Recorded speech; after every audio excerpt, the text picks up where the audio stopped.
Welcome to ESG On Tap. We're here to celebrate all the great work that's been done in ESG over the last few years, to look at the improvements and the opportunities going forward, and also to look at challenge areas and ways that we can improve.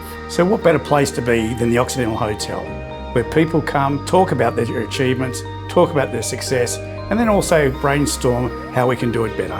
In this podcast series, Anthony and I interview business leaders across different verticals, and we learn so much valuable information, things that most people don't know about ESG. So what's next? Lauren's going to pour me a beer and we're going to start talking.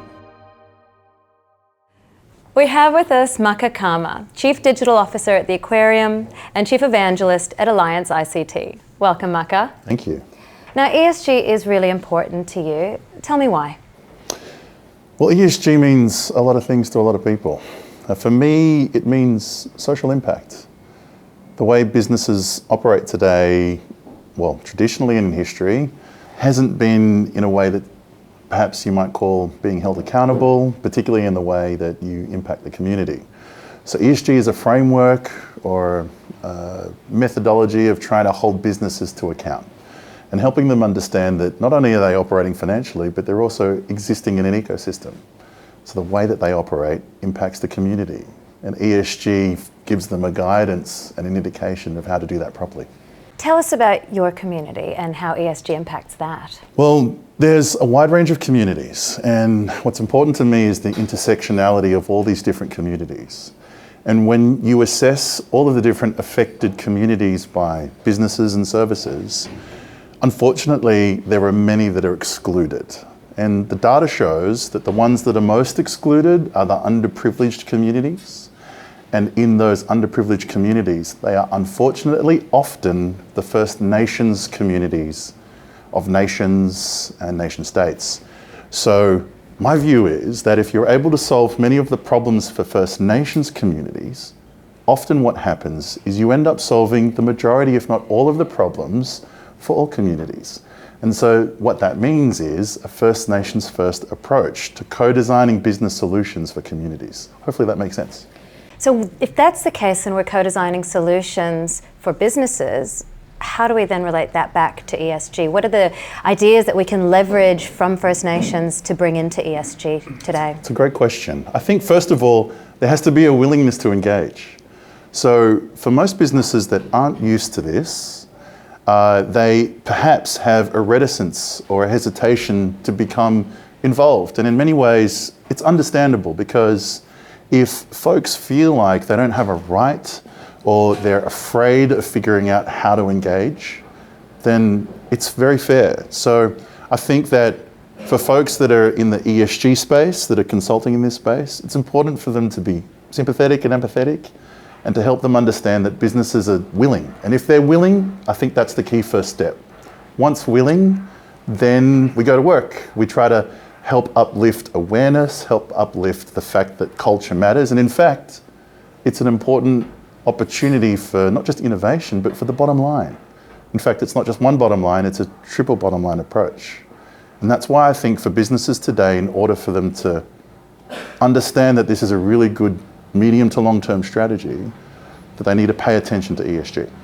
Maka, can you share why data centres are so important to the First Nations communities?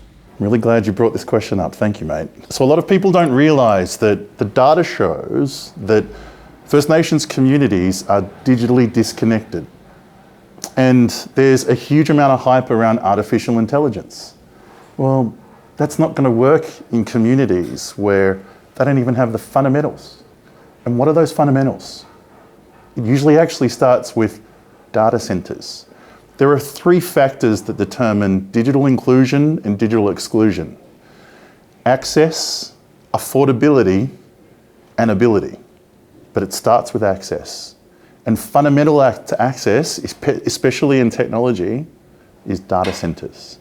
So my viewpoint is that whilst artificial intelligence is a fantastic technology for those that are already digitally included, the biggest game changer for First Nations communities in technology are data centres. So on that point, so we've seen, there's a particular company out there that's going into regional and creating regional data centres and getting a regional footprint, which is quite a different change where we've had the data centres in the main cities or the main regional areas, how have those regional data centres actually starting to help the communities more? That company's leading edge data centres. Right. And at both the Aquarium and Alliance ICT, we're very proud of what leading edge data centres have done. You would think this is the responsibility of our governments and our major top tier providers. But this organisation has taken upon themselves to bring digital technology to regional and remote communities directly for their benefit.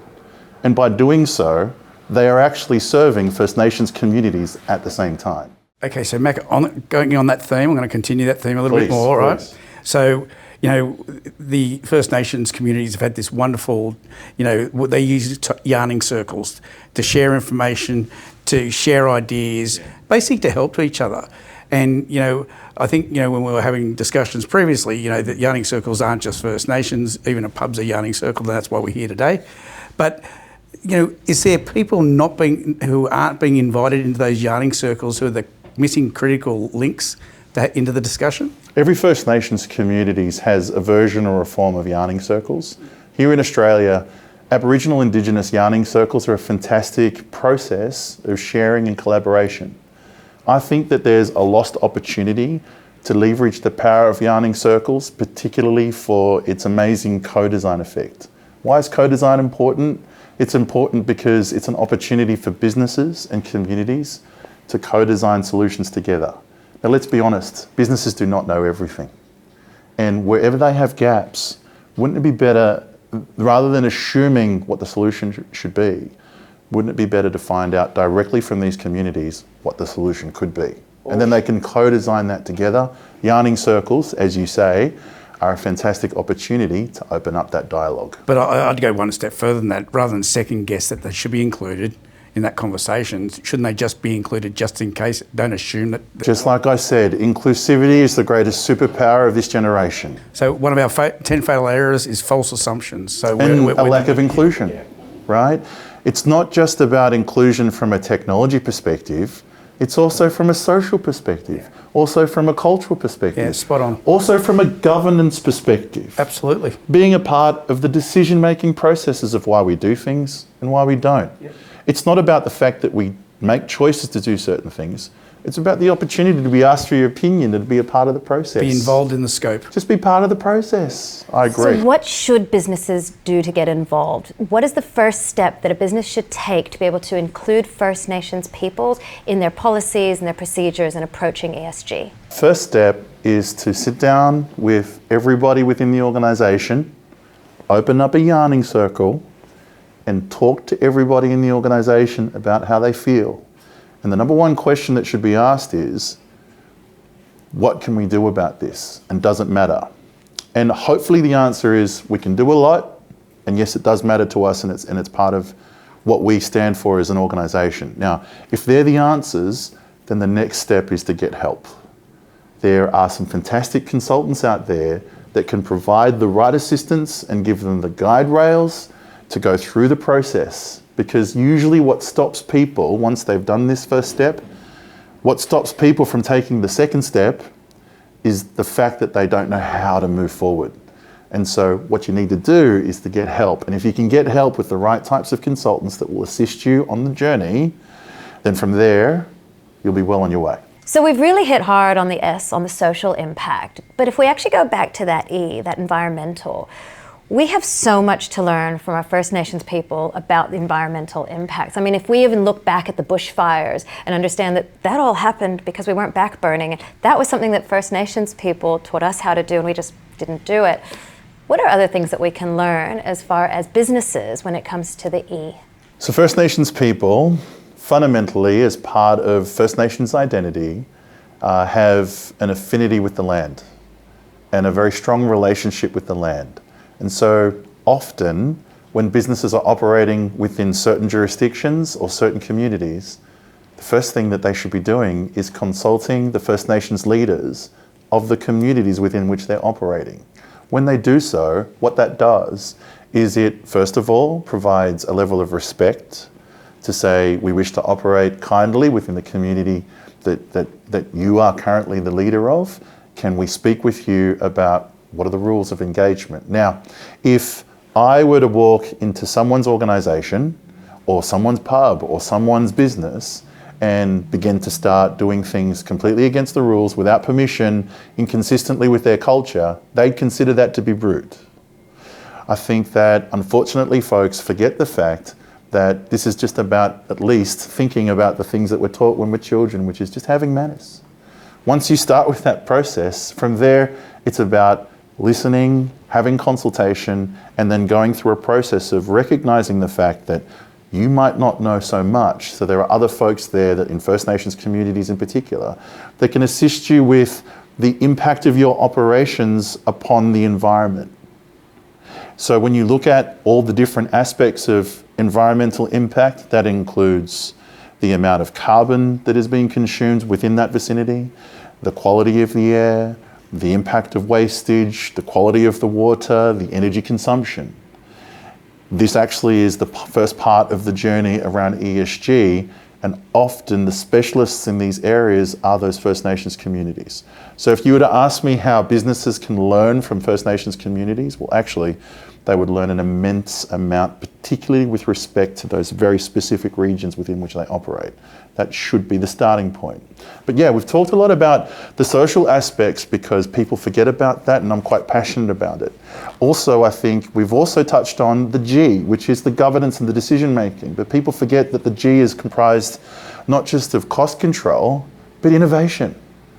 And I think a lot of people forget that innovation can often come from places that they're not often realizing or looking for. First Nations communities are immense sources of innovation. And innovation leads to higher profitability, longer term sustainability. My point is this: most folks think of ESG mostly just from an environmental impact. I prefer to take a wider perspective on this, to consider every pillar of the E and the S and the G, because my viewpoint is to take a triple bottom line approach. So I look at the wider scope, and that doesn't disrespect any specialists that go deep in any of the areas. But what it does do is it provides a net effect outcome for those executive decision makers. And I think it's really important to help the leaders of organisations understand this, because that's where it starts. If you don't have the leadership on board and they don't understand exactly how to navigate through in simple terms, in 3-point summaries, they're not going to be able to say, yes, we need to do this, and then march forward and lead the way. Well, that comes back to having that right framework, something that you can look at. Well, where's the benefit for the customer? Where's the benefit for the environment? Where's the benefit? So having that structured framework actually helps you get to that as well. And where does that come from? It came from exactly what you said. Once you've started with that yarning circle and then you agree on the fundamental approaches of what's important, then that becomes the foundation upon which every conversation you have determines the way forward. And you can measure it. From that point onwards. Spot on. Because you've agreed what success looks like amongst everybody that matters. It's important then for the leaders of the organisation to be true to everybody that contributed to the process. But that's what a yarning circle is. It's sitting down and saying, guys, here are all the things that we said we'd do way back when, remember? Here's what we've done. Are we on track? Does everybody authentically agree? If not, where are the things that we're not doing? That's how you measure. Well, this is where I've got a problem. Fair, I agree. I think it's that constant accountability that's missing. And that's why the G is just important. And all of a sudden we realise that E, S and G is very much about contributing to the breadth of what that means. If you can get the balance right across all measures, then you'll achieve a level of harmonious sustainability. But here's the trick. It's a different balance for every single organisation, because all organisations are unique. That's why I said that the second step is you've got to get help. Because professionals that are out there that understand how to coach businesses to get the right balance between the amount that a business needs in the E, the amount they need in the S, and the amount that they need in the G, it's different for every organisation. So I think getting coaching and help is important. It's like, and this is the analogy I use all the time, if you're thinking of getting onto a health journey, then you might sit there and convince yourself that you can do it yourself and you can motivate yourself. But the data shows that you're better off getting help and getting coaching and a personal trainer who can coach you on the best possible way to get there sustainably, safely for fulfillment. And usually that's the better approach. It's the same thing with ESG. Get somebody who can be your ESG fitness coach and show you the ways to do things, but also the way not to do things, because that's obviously just as helpful. It's also teaching learning to see and what's possible. Indeed, indeed. So to wrap up, if you look into the future, what does success look like for you when it comes to businesses engaging with First Nations people? So I think success looks like this. If people have an ongoing courage to open up yarning circles and have conversations with First Nations communities, that's a really great sign. I think at that point, there becomes a tipping point where businesses begin to engage in ESG practices not because they have to, but because they recognise that it's a great business strategy.